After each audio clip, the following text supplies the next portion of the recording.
On the 31st of August, 2025, South Africa suddenly became the center of international media attention, all revolving around the shocking moves of U.S. President Donald Trump.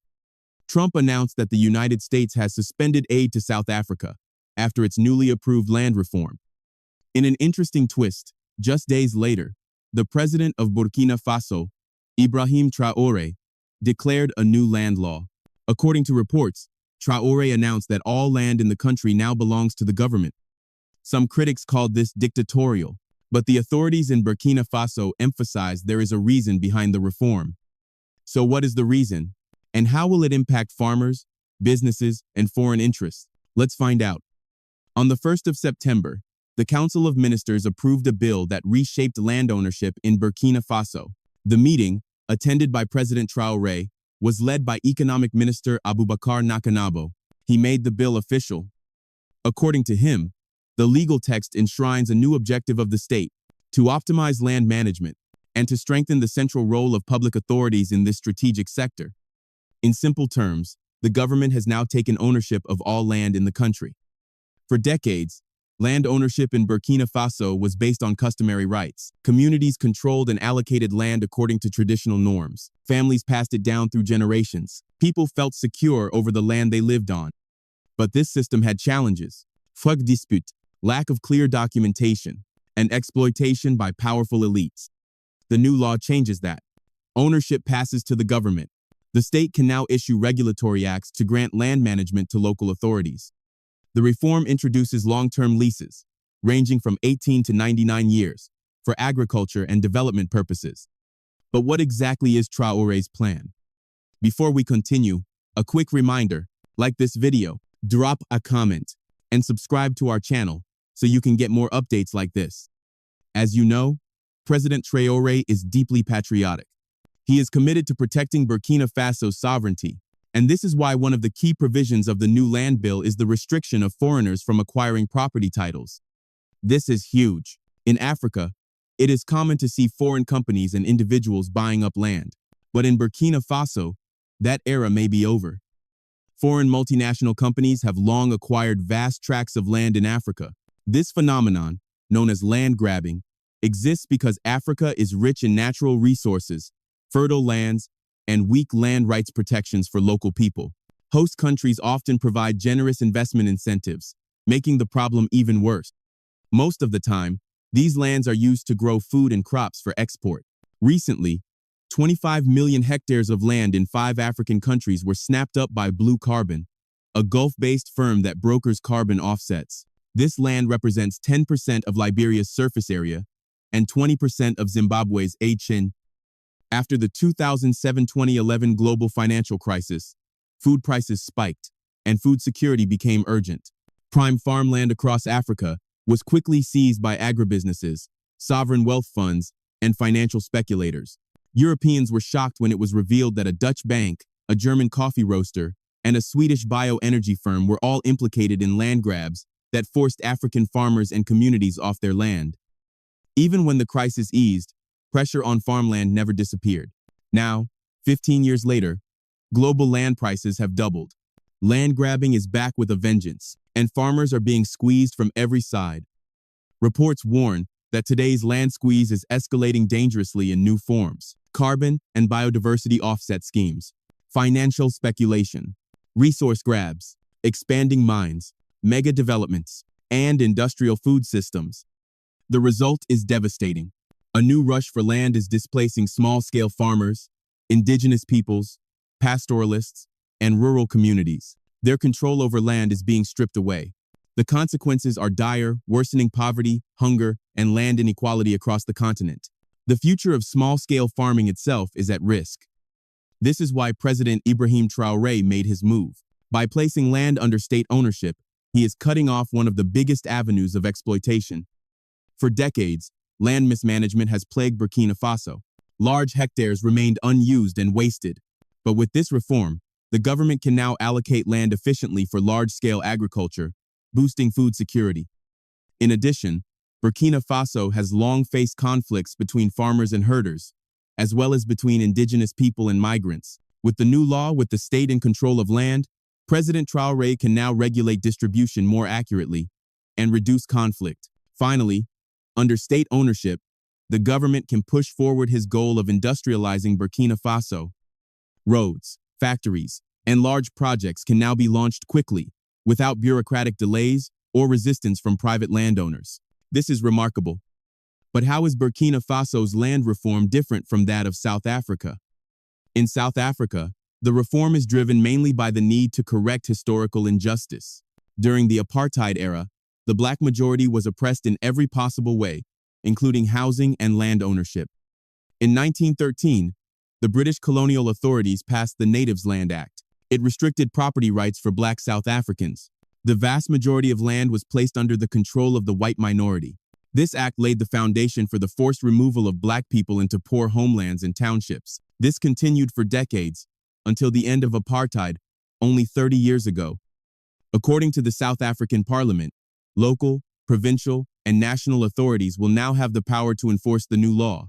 They can acquire land for purposes such as infrastructure development, public services, and land reform. But the bill is clear.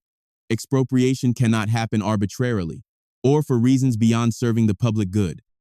The anger, according to US President Donald Trump, is that South Africa is forcefully taking land from the white minority. However, the South African president has stated otherwise. South Africa, he insists, is a constitutional democracy, one rooted in justice, equality, and the rule of law. The expropriation law, he says, is not an instrument of confiscation, but a legal process mandated by the Constitution. It guarantees public access to land in a fair and just way. Burkina Faso, on the other hand, is taking a proactive, economic approach.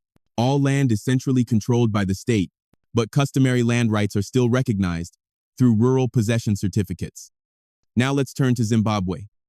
When South Africa announced its land reform, critics immediately pointed to Zimbabwe as a warning.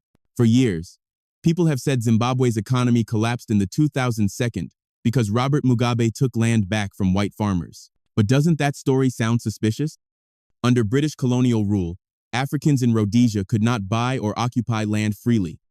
In 1930, the Land Apportionment Act was passed by the Southern Rhodesian legislature. It was approved by the British government in 1931. The act made it illegal for black Africans to own land outside of the so-called native reserves. These reserves covered only 22% of the country's least fertile land. Meanwhile, white settlers, just 4.9% of the population, gained access to 57% of the country's most fertile farmland. To put it in numbers, 50 million acres were allocated to around 48,000 white settlers, while 1 million black Africans were left to share just 20 million acres. As with most British colonial land grabs, African communities were forcibly removed from fertile areas. Their lands were handed over to new white settler communities. Cecil Rhodes himself once said, "It is our duty to seize every opportunity of acquiring more territory. More territory simply means more of the Anglo-Saxon race, the most human, the most honorable race the world possesses." Like many African nations, Rhodesia faced a long and violent struggle for liberation. One of the key leaders of this fight was Robert Mugabe, head of the largest African guerrilla army standing against the white minority government. And like any African who dared to resist the West, Mugabe was branded a terrorist. He was accused of massacring his own people. Yet in the end, Mugabe and his movement won. Zimbabwe achieved independence. During the Lancaster House peace talks of 1979, Britain promised to fund Zimbabwe's land redistribution program.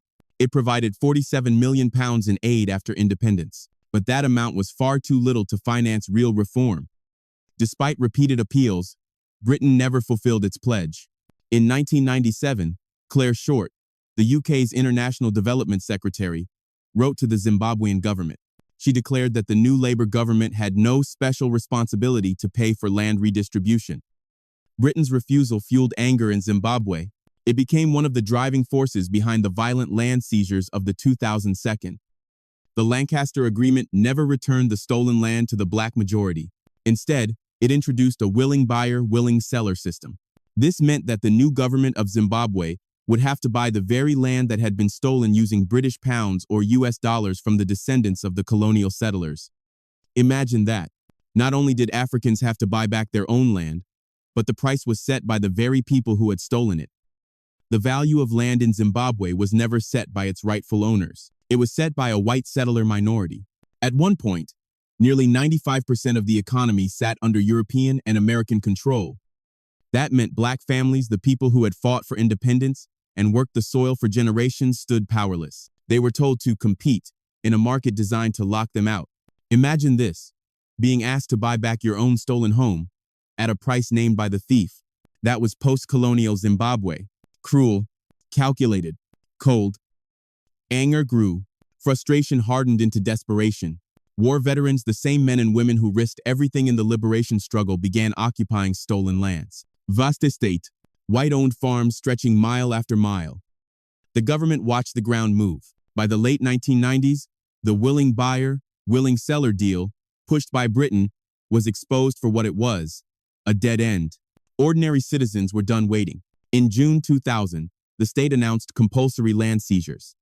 Let us be clear, this was not a sudden outburst. It was the end point of a broken promise. Britain had pledged support at the 1979 Lancaster House Agreement. Then, in 1997, came the letter, a refusal to pay. Claire Short's message closed the door. Betrayal lit the fuse. People moved, and the government, under pressure, formalized what the streets had already begun. What followed was messy, rushed, bitterly contested. The political air turned toxic, and yet one truth is often left out. The United States and the European Union did not stand aside. They struck back, hard. 2002. The European Union imposed a travel ban on Zimbabwean officials. Assets were frozen, trade ties cut. Noble phrases filled the speeches. Human rights, democracy, targeted measures. But on the ground, the sanctions strangled the economy. Then, Washington moved. 2003. President George W. Bush signed an executive order calling Zimbabwe an extraordinary threat to the United States of America. A small, landlocked African nation labeled a threat to the world's largest superpower. Words with teeth. A national emergency was declared. Two choices were on the table: force or finance. Sanctions won. The rules were sweeping. No American company could touch Zimbabwe. No foreign firm under U.S. influence could either. Overnight, global trade and credit shut off. The impact was brutal. Foreign investment fled. Fuel, machinery, medicine import dried up. Hospitals ran short of basics. Factories stalled for lack of parts and raw materials. Public funding collapsed. Schools closed. A once promising economy went into freefall. By the late 2000s, the nightmare peaked. Inflation broke the charts. At the height of 2007 to 2008, monthly inflation hit a reported 79.6 billion%. The dollar in people's hands turned into paper. Wheelbarrows of notes for a loaf of bread. Bank accounts emptied overnight. Pensions vanished. The middle class disappeared. Unemployment soared above 80%. Teachers, doctors, engineers, respected professionals fled or turned to street trading to survive. Hunger spread. Hospitals ran out of antibiotics. Life expectancy fell. And through it all, one story dominated Western screens. Land reform wrecked Zimbabwe. What those stories rarely said out loud was this: sanctions strangled the economy. Sanctions cut Zimbabwe off from global finance. Sanctions made rebuilding almost impossible.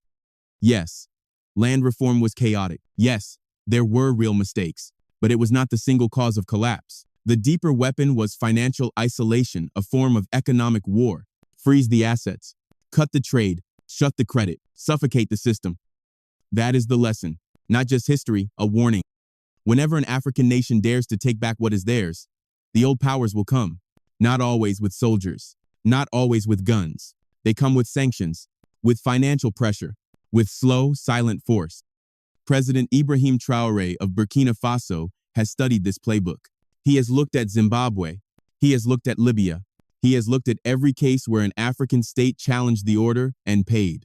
He draws one conclusion: any nation that claims its resources will face pressure, sanctions, isolation, and all of it dressed in noble words: democracy, freedom, human rights. But behind the mask is a tool of control. This is why Traoré is charting a different course. Land reform, yes, but built on clearer rules. State authority, yes, but with customary rights recognized through rural possession certificates. Foreign exploitation blocked. Domestic farmers, cooperatives, local businesses strengthened. The goal is not chaos. The goal is order. Protect the people's land from ever being stolen again. Tie agriculture, food security, and natural resources to Burkinabe families first, not to multinationals, not to foreign capitals.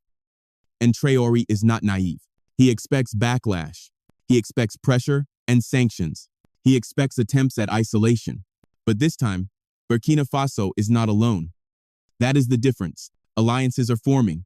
Mali, Niger, Guinea, Chad, and beyond. Leaders across the Sahel are tired of being lectured by Washington, Paris, London, Brussels.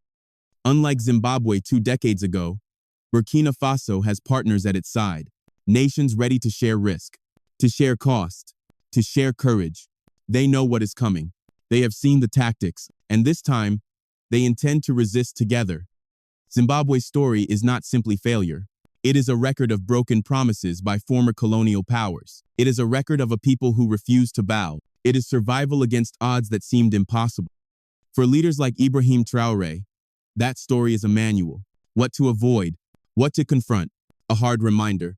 If you bow, you remain bound. If you resist, you must be ready to pay the price and build the shields in advance. When Africa rises, the old powers respond with fear. They unleash propaganda. They unleash sanctions. They try to split allies. They try to break the will of the people. But the ground is shifting. Africa is not afraid. Africa is not alone. Across the Sahel, a new chapter is being written: sovereignty by design, not by permission. Burkina Faso is no longer just a small, landlocked state at the mercy of outsiders. It is a symbol, a rally point, a spark with the power to light a continent. And Ibrahim Traoré, once dismissed as too young, too raw, is proving something simple and dangerous. Courage, clarity, and conviction can be stronger than billions in foreign aid. Real sovereignty can inspire millions beyond one border. The world's old powers are watching. They are worried. Because for the first time in decades, Africa is not begging, not pleading. Africa is demanding. Africa is standing. Africa is ready. Zimbabwe's pain was real. Its lesson is urgent. Africa remembers. And Africa will not repeat the same mistakes. Burkina Faso has chosen the harder road, but it is also the braver one. The road of dignity, the road of sovereignty, the road of resistance walked together, not alone.